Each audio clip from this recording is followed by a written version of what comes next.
क्या एक साधारण गांव का लड़का जिसने बचपन में ठीक से स्कूल भी नहीं देखा हो, क्या पूरी दुनिया को शिक्षा और पर्यावरण का नया रास्ता दिखा सकता है? सुनने में किसी फिल्म की कहानी लगती है, पर यह कहानी है सोनम वांगचुक की, एक ऐसे इंसान की जिसने कभी सत्ता और प्रसिद्धि के पीछे नहीं भागा, बल्कि समस्याओं का हल खोजने के लिए अपनी पूरी जिंदगी लगा दी। आज लाखों लोग उन्हें जानते हैं, पर उनके संघर्षों की शुरुआत कहाँ से हुई यह बहुत कम लोग जानते हैं। दोस्तों, आज हम जिस इंसान की बात करने जा रहे हैं वो सिर्फ एक इंजीनियर नहीं, सिर्फ एक शिक्षक नहीं और सिर्फ एक पर्यावरण कार्यकर्ता भी नहीं है। वह एक ऐसा व्यक्ति है जिसने यह साबित किया कि अगर इरादे मजबूत हो तो दुनिया के सबसे कठिन जगह में भी बदलाव लाया जा सकता है। सोनम वांगचुक का जन्म 1 सितंबर 1966 में लद्दाख के आल्ची गांव में हुआ था। आज जिस लद्दाख की खूबसूरत तस्वीरें हम सोशल मीडिया पर देखते हैं, वहां का जीवन हमेशा से इतना आसान नहीं था। लद्दाख के ऊंचे ऊंचे पहाड़, कड़ाके की ठंड और सीमित संसाधन, कुछ गांव ऐसे थे जहां पे उस टाइम पे भी स्कूल नहीं था। सोनम के बचपन में भी यही स्थिति थी। 9 साल की उम्र तक सोनम ने किसी औपचारिक स्कूल का चेहरा तक भी नहीं देखा था। उनकी पहली शिक्षक उनकी माँ थी। माँ ने ही उनको घर पे पढ़ना लिखना सिखाया।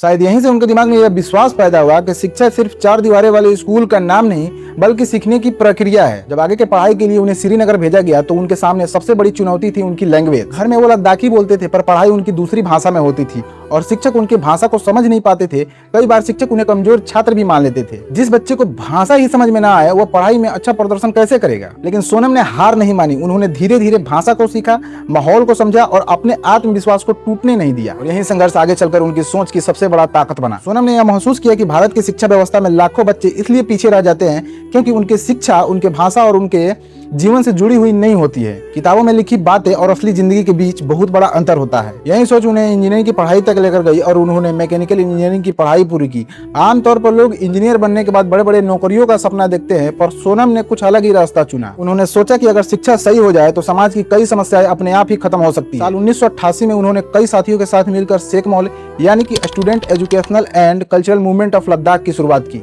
शुरुआत में लोगों को उनका विचार थोड़ा अजीब लगा, बट उनका उद्देश्य साफ था, एक ऐसा शिक्षा देना जो बच्चे को सिर्फ परीक्षा पास करना नहीं सिखाए बल्कि जीवन जीना भी सिखाए। शेख मॉल में बच्चों को खेती करना, छोटे छोटे निर्माण कार्य करना और तो और अपनी जिम्मेदारियों को निभाना भी सिखाया जाता था। वहाँ पे पढ़ाई का मतलब सिर्फ किताबें नहीं बल्कि वास्तविक जीवन के समस्याओं का समाधान खोजना था। धीरे धीरे सोनम का यह मॉडल सक्सेसफुल होने लगा। जो बच्चे पहले स्कूल में असफल माने जाते थे, वहीं बच्चे यहाँ आकर आत्मविश्वासी बन रहे थे। उन्होंने यह दिखा दिया कि हर बच्चा प्रतिभाशाली होता है, बस उसे सही माहौल और सही तरीका चाहिए। इसी दौरान दुनिया ने भी उनकी ओर ध्यान देना शुरू किया। लोग यह समझने लगे कि शिक्षा का मतलब डिग्री नहीं होता है, बल्कि असल जिंदगी की समस्याओं को सॉल्व करना होता है। लद्दाख में लोग हर साल एक जैसे परेशानी का सामना करते थे। सर्दियों में नदियों और पानी का स्रोत बर्फ से ढक जाता था और नतीजा यह निकलता था कि लोग कई सप्ताह तक पानी की परेशानी से जूझते रहते थे। ज्यादातर लोग इस समस्या को प्रकृति की मजबूरी मानकर स्वीकार कर चुके थे, पर सोनम वांगचुक की सोच अलग थी।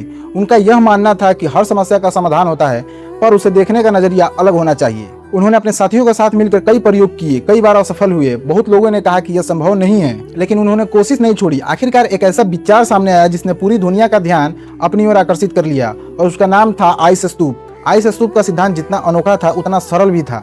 सर्दियों में उपलब्ध पानी को विशेष तरीकों से फव्वारे की तरह ऊपर छोड़ा जाता है। भीषण ठंड में यह पानी शंकु के आकार के बर्फ में बदल जाती है और जब गर्मियों में यह पिघलती है और ठीक उसी समय किसानों को पानी देती है जब किसानों को उसकी सबसे ज्यादा जरूरत होती है। यह सिर्फ तकनीक नहीं थी, बल्कि यह संदेश था कि स्थानीय समस्याओं का समाधान हमेशा सिर्फ बड़ी मशीनें या अरबों रुपए से नहीं, बल्कि स्थानीय ज्ञान और विज्ञान के मेल से भी किया जा सकता है। धीरे धीरे दुनिया के कई देशों ने इस मॉडल में रुचि दिखाई। पर्यावरण विशेषज्ञों ने इसे जल संरक्षण का एक शानदार उदाहरण बताया। ऐसे समय में जब पूरी दुनिया जलवायु परिवर्तन की चुनौतियों से जूझ रही है, तब सोनम वांगचुक का यह प्रयोग और भी सफल माना जाने लगा।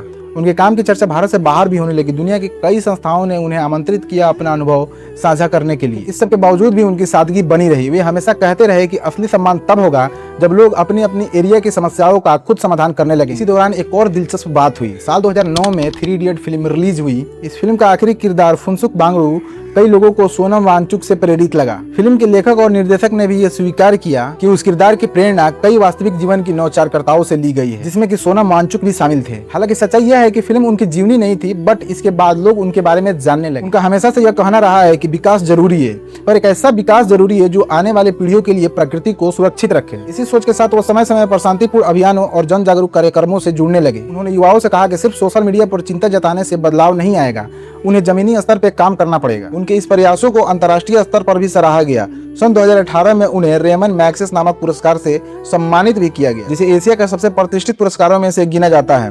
और यह पुरस्कार उन्हें शिक्षा, नवाचार और समाज के लिए किए गए योगदानों के लिए मिला था। लेकिन पुरस्कार मिलने के बाद भी उनका जीवन नहीं बदला। आज भी लोग जब उनसे मिलते हैं तो उन्हें साधारण कपड़ों में शांत स्वभाव का इंसान ही दिखाई देता है। शायद यही उनकी सबसे बड़ी ताकत है कि उन्होंने प्रसिद्धि को कभी अपने ऊपर हावी नहीं होने दिया। कुछ ऐसे हैं हमारे सोनम वांगचुक सर। और आजकल के जाहिल नेता ये बोल रहे हैं कि सोनम वांगचुक का संबंध सीधे चाइना से। तो थोड़ा सा रिसर्च कर लो कि ये आदमी कौन है जिसके बारे में तुम उल्टा सीधा बोल रहे हो। और मैं इस नेता से ये कहना चाहता हूँ कि जिस काम के लिए लोगों ने तुमको चुना है, तुम्हारा काम हमारे सोनम वांगचुक सर कर रहे हैं और तुम उन्हीं को बुरा भला बोल रहे हो।